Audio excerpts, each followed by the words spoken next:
अजय वर्मा जी, जय श्री राम किस हिसाब से किसी को उकसाने वाला नारा है?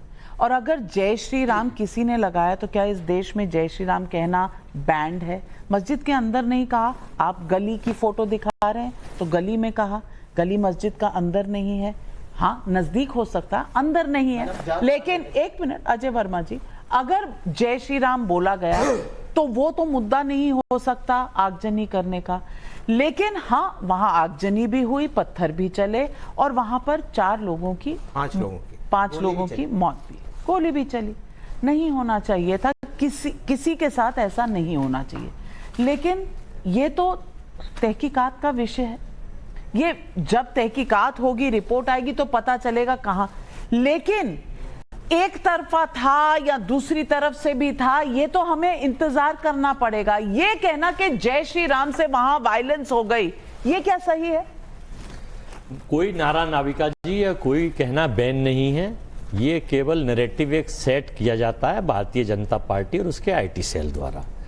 और पूरी जांच होनी चाहिए, हम तो ये कह रहे हैं, और जांच निष्पक्ष होनी चाहिए। आखिर बहुत सारे वीडियो हमने भी देखे, पुलिस कह रही है गोली मारो, गोली चलाओ। अब ये तो पता चले किस पे चलाओ, गोली मारो बे। मैं वो वीडियोस हैं किस पे चल रहे हैं, क्या चल रहे हैं, वहाँ क्या स्टेज थी मुझे नहीं पता, विष्णु जी अंदर थे, क्या थी वहाँ, नारे लग रहे थे या क्या थे, सारी चीज़ें थी। मैं केवल पूछना चाहता हूँ प्रदीप भंडारी जी से, सरकार का पक्ष यही रखते हैं क्योंकि आप तो नाविका जी सबको देखती हैं। प्रदीप जी, इस देश में कितने मंदिर हैं बताइए जरा सा। मंदिर नहीं बता, ऐसा नहीं, आप सरकार है आंकड़े, मैं पूछ रहा हूँ, एक कार्यकर्ता हूँ, हिंदुस्तानी हूँ, कितने मंदिर हैं इस देश में? 1 लाख से ज्यादा मंदिर है, बहुत मंदिर है। सुनिए, आप आगे बढ़िए। नहीं, आप यहाँ फिर मैं आप यहाँ बिल्कुल गलत है। आंकड़ा खोल के आप किताब देखिए, आप तो प्रदीप जी सर्वे माफिया हैं, माफिया को अदरवाइज मत लेना। पहले आप सर्वे माफिया थे, अब आप कागज माफिया हो गए, अब आप भाजपा में आ गए तो स्वागत है। अच्छा, अब आप सवाल पूछिए। नहीं, मैं आपको करेक्ट करता चला जा रहा हूँ। मैं हमारे हिंदुस्तान में करीब 20 लाख मंदिर हैं। गूगल बाद में देखना, ये मैं जो फैक्ट बता रहा हूँ फैक्ट है। 1 लाख से ज्यादा 20 लाख। अरे 1 लाख और 20 लाख में फर्क होता है। ज्यादा 20 लाख। चलो दोबारा आ जाएगी, इसीलिए आपकी नोटा के बराबर दोबारा आ जाएगी, आंकड़े नहीं समझ में, दोबारा आ जाएगी। अभी गलती फिर आ रहे नहीं आ रहे। आपको ये पता है कि हिंदुस्तान में इस एक स्टेट, 30 स्टेट है, 5 स्टेट में तमिलनाडु भी स्टेट है, आपको 1 सीट नहीं मिली। चलिए वहां बताइए कितने मंदिर है, पॉइंट पे आइए। अरे बताइए, अब आप पत्रकार हैं, आप नेता हैं, आप क्या इसका ये मतलब है अजय जी कि अगर कोई जय श्री राम का नारा बोले तो पत्थरबाजी होगी?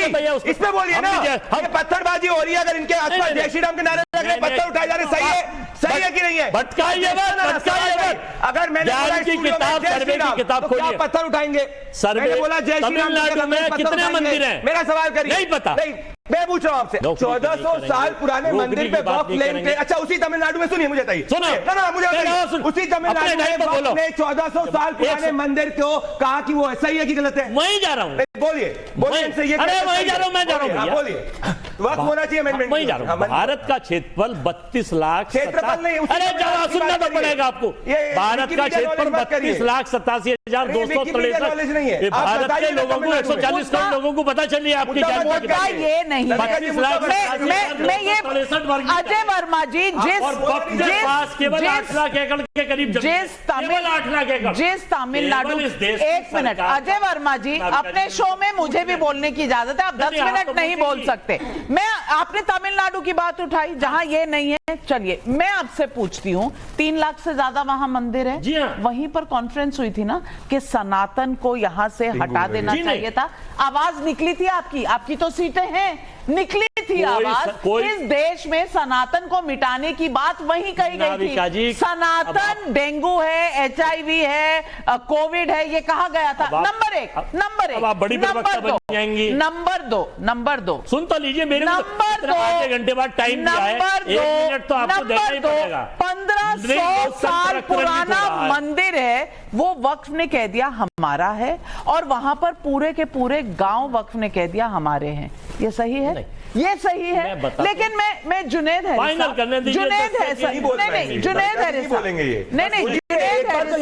मैं आपसे पूछना चाहती हूँ, नंबर, नहीं मैं आपसे पूछना चाहती चाहती हूँ एजेंडा चला रहे हैं वक्फ प्रदीप के भंडारी जी, नहीं कोई सरकार से एजेंडा मेरा नहीं, अनुरोध मेरा है। कोई एजेंडा नहीं है, नहीं मेरा कोई एजेंडा नहीं, और डिबेट मैंने रखी है, डिबेट मैंने यहाँ करी है इस मुद्दे पर। जुनैद साहब भी, जुनैद साहब के पास भी लोकतांत्रिक अधिकार है बोलने का, मुझे उनसे भी बात करने दी। जुनैद साहब, मैं आपसे ये पूछ रही हूँ कि अगर कहीं पर भी कोई भी डिस्प्यूट होगा, जाएगा कोर्ट में, यही है ना हमारा संविधान। तो कोर्ट अगर गया, आज भी सुप्रीम कोर्ट ने क्या कहा कि आप कोर्ट चले जाइए। उसी तरह जहां वक्फ ने इन मंदिरों के बारे में कहा है कि ये हमारे, वहां पे जिन लोगों को दिक्कत है वो कोर्ट गए, 1956 से कोर्ट में ही है, 1956 से कोर्ट में ही केस लड़ा जा रहा है, लेकिन कोर्ट फैसला करेगा। किसी ने पत्थर तो नहीं चलाए, किसी ने नहीं चलाए। मुद्दा यह है कि अगर सवाल कोर्ट में जाता है तो पत्थरबाजी को जस्टिफाई क्यों किया जाता है, नंबर 1। और नंबर 2, कोर्ट ने भी आपको यही कहा कि भाई आप हाई कोर्ट चले जाइए, आपको सर्वे नहीं चाहिए, तब तक स्थगित कर दीजिए कार्रवाई। लेकिन उन्होंने ये नहीं कहा कि आपके पास हक नहीं है कोर्ट जाने का। जो भी लेके गया है वो गलत नहीं गया है। और सुप्रीम कोर्ट ने अपने प्लेसेस ऑफ वर्शिप एक्ट में कहा था कि वो एक्ट अप्लाई नहीं होता उन इमारतों पर जो एएसआई के अंडर है। अब एएसआई को अगर वहां घुसने नहीं दिया जा रहा तो यह कानून और संविधान का उल्लंघन है कि नहीं, इस पर कोई क्यों नहीं बात करता? बिल्कुल सही। अब अपने सवाल याद रखिएगा और एक एक प्लीज उसे क्लियर भी करते जाइएगा। मैं एएसआई से शुरू करूं या कहां से शुरू करूं? आपकी मर्जी। चले, एक चीज तो मैं ये क्लियर करूं कि एएसआई अभी आपने बताया था कि 1920 में उसके हवाले हुआ।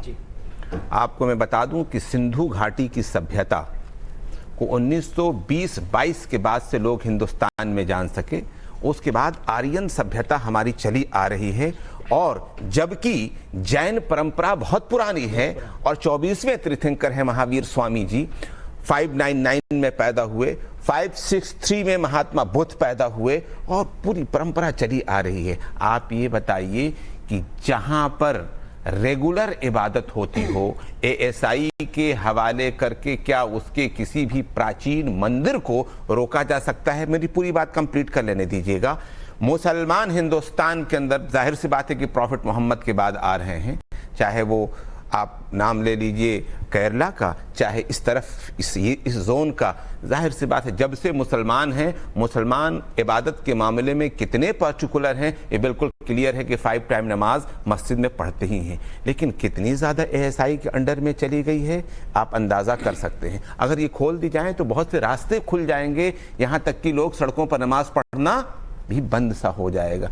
मैं सिर्फ ये कहना चाह रहा हूं कि जो चीजें हैं रोका किसी को नहीं जा सकता है। अगर आप जा सकते हैं, एएसआई भी जा सकती है, कोई भी जा सकता है, लेकिन उसूली तौर पर 1920 के अंदर जो एएसआई के अंडर में गया था, जब हमारा मुल्क आज़ाद हो गया है, तो क्या मुसलमानों को जो जगह इबादत के लिए मिली थी उसको इबादत करने की इजाज़त नहीं रहने दी जाएगी? नंबर 1।